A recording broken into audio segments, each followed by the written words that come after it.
first night we met, I was feeling lonely and blue.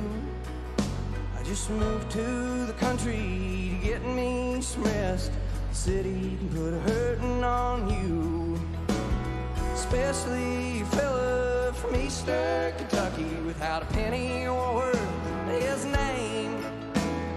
Wasted his life on a burning desire and chasing that honky-tonk flame. You were soft on the eyes and a hymn on the hearing, leaving me helpless with lines. But you'd listen the way I was feeling, plans that I'd made for our night.